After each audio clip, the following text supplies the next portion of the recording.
Prayer इंटरसेसर ministry करता था।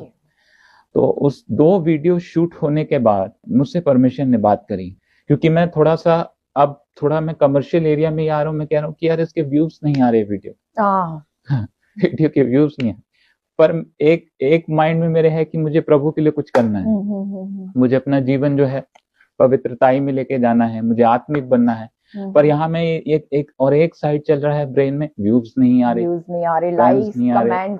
हाँ जी, तो मैंने प्रार्थना करना शुरू किया। मुझे परमिशन ने बताया कि तू अब अपनी म्यूजिकल जर्नी यहाँ एंड करेगा।